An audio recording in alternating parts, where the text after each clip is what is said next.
Anger doesn't always explode. Sometimes it arrives neatly arranged, tied with ribbon, and signed with love. It doesn't shout, it doesn't break things. It smiles at you from behind cellophane, smelling faintly of lilies and denial. It comes disguised as romance, as thoughtfulness, as proof that someone still cares enough to perform it. It's the kind of anger that doesn't raise its voice. It just watches, quietly, as you gift wrap your own heartbreak. Because betrayal isn't always messy. Sometimes it's polite. Sometimes it tips well and leaves a note that says, "Thinking of you. My name's Eva, 33. I own a boutique flower shop downtown. The kind where people come to apologize, celebrate, and lie beautifully. Mark, 35. My boyfriend of 4 years works as a corporate manager. Structured, polished, allergic to emotion unless it's convenient. Every Friday he orders flowers for his mother. Roses, always pale pink. Her favorite, he says. She's been sick for months, and I've even helped pick the arrangements. White lilies, soft notes, the occasional handwritten card I never read. That's what trust looked like for me, helping him deliver his guilt wrapped in ribbon. Then, one afternoon, while organizing invoices, I noticed something small. The delivery address has changed. No longer his mother's house in the suburbs. Now it's an office downtown. When I ask, he doesn't flinch. She moved in with her sister for care, he says easily. And I believed him because believing him was easier than accepting the alternative. I went back to trimming stems, tying bows, pretending the scent of betrayal didn't already live in my shop. I didn't realize I'd been arranging bouquets for my own humiliation. My days begin at 5 a.m., when the city still belongs to silence and delivery trucks. The flower market hums like a secret, vendors calling names, petals unfolding under fluorescent lights. I liked mornings because they still smelled like possibility. By 8, I'm back in the shop arranging color and control into something beautiful. Mark's schedule runs opposite mine. Long hours, endless meetings, late-night emails that turn into apologies. We see each other mostly on weekends, when exhaustion masquerades as intimacy. He talks about when things calm down, and I pretend to believe that time is waiting for us to catch up. He's close to his mother, calls her nightly, sends flowers, visits her often. He makes devotion look noble.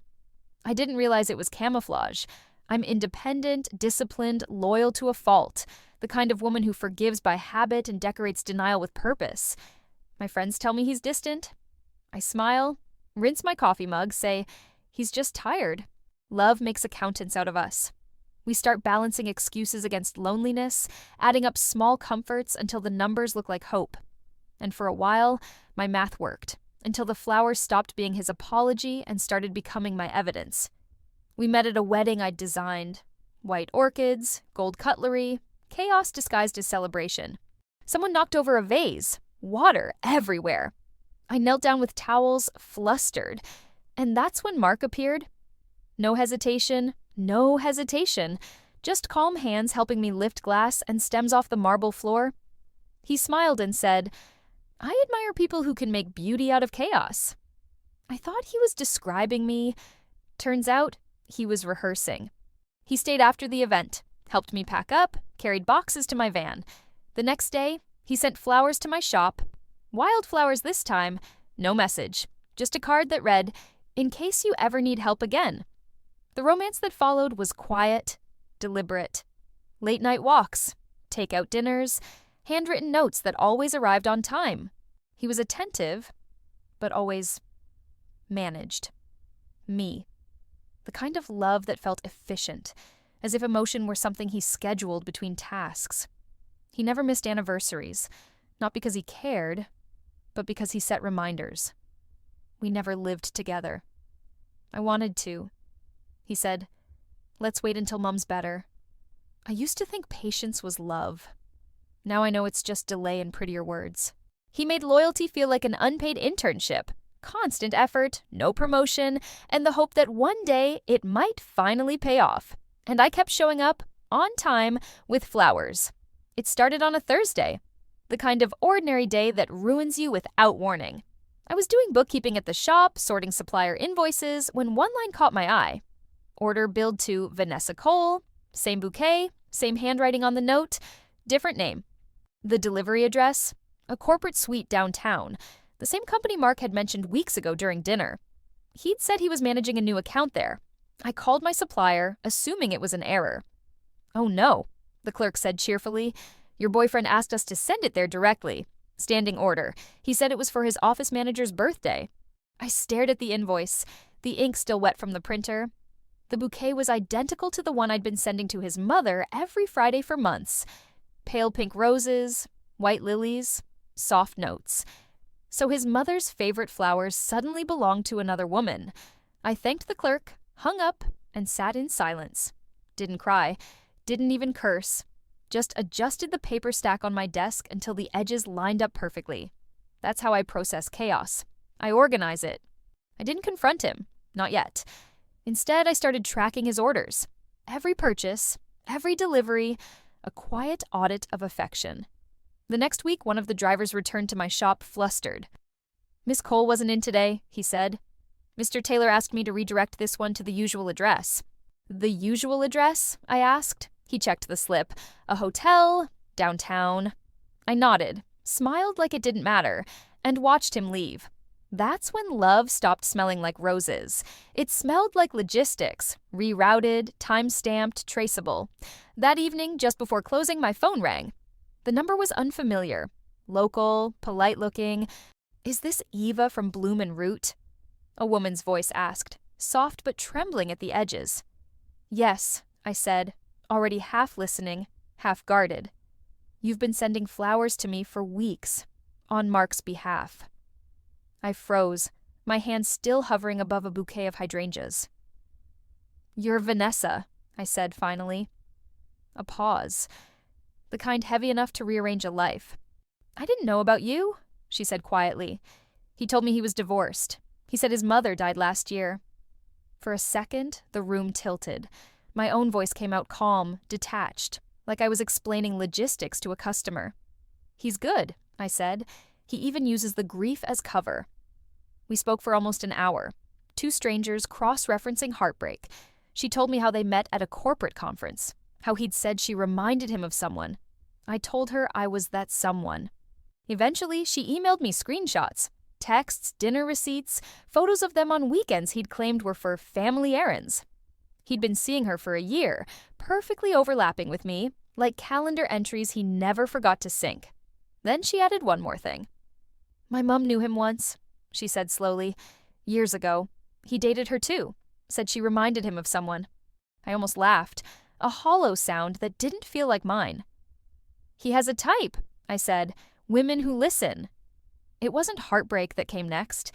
It was fascination. Because that's the thing about men like Mark. They don't cheat out of impulse. They recycle, love stories, excuses, flowers, old business proposals dressed as romance. A week later, Mark texted to say he couldn't meet. "Mum's not doing well," he wrote. "I'm planning a family-only trip. No calls for a few days."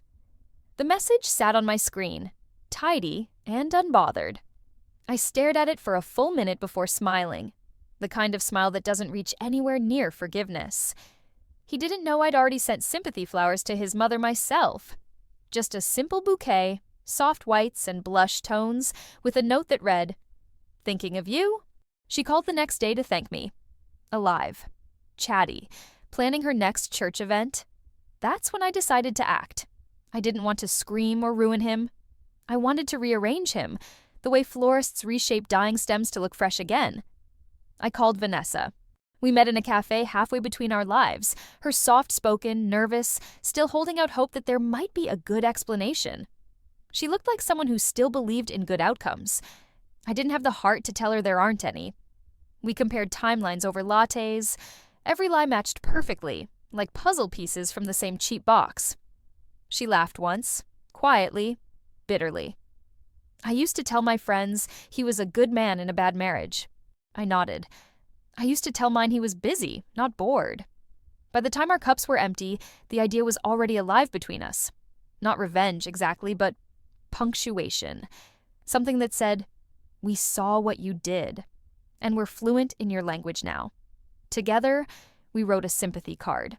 Cream cardstock, silver ink, addressed neatly to Mrs. Taylor. Inside, we kept it brief. Thank you for raising such a devoted son. He's been a blessing to both of us." Vanessa's handwriting was elegant, precise, like someone raised to apologize for her pain. Mine was sharper, slanted, like someone who'd run out of patience. We sealed it, attached it to his next flower order, and placed it right at the top of the outgoing deliveries. The next morning, I watched the driver scan the tag. Destination, Mrs. Taylor, residential. I felt nothing. Not guilt, not triumph, just a quiet click. The sound of truth being sent out for delivery. If he wanted to use his mother as a shield, we'd make sure she saw the battlefield. He showed up 2 days later. No warning, no text, just the sharp swing of my shop door and the kind of silence that follows bad news.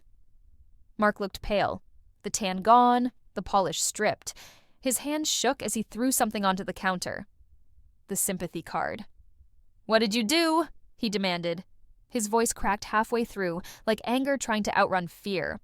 I kept wiping down the counter, slow and deliberate. "Didn't your mother like the flowers?" "She called me crying," he spat. "She said I'd ruined her name, that everyone at church is talking." I looked up at him, then really looked. The man who once carried vases for me like they were fragile truths now trembling because one had finally shattered. "Good," I said quietly. "You finally told her something true." He blinked, as if waiting for an apology that didn't exist. "You sabotaged me, Eva." I shrugged. "You sent her flowers for years that weren't hers. I just corrected the address." His mouth opened, then closed. Words failing him. A rarity. He turned, muttering something about lawyers and boundaries, but his voice had lost its confidence.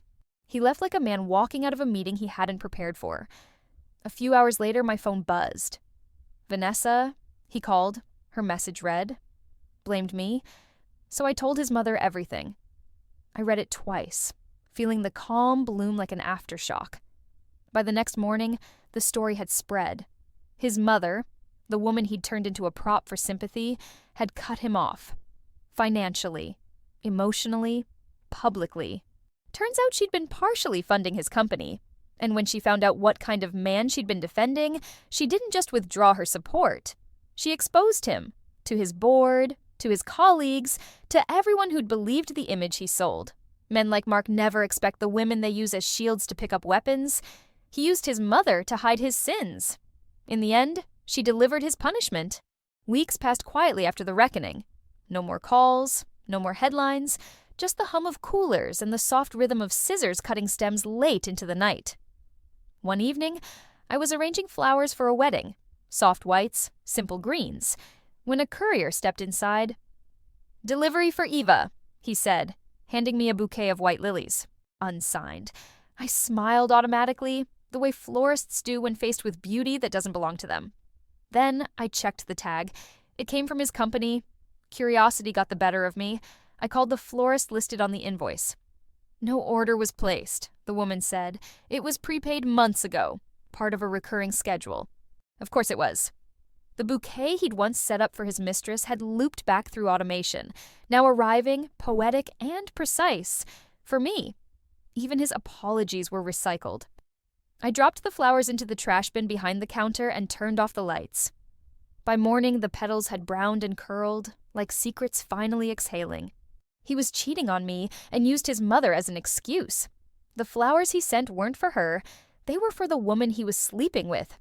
And now, months later, the only thing left blooming from his lies was a bouquet sent to the wrong woman again. I don't believe in closure, but I do believe in return to sender.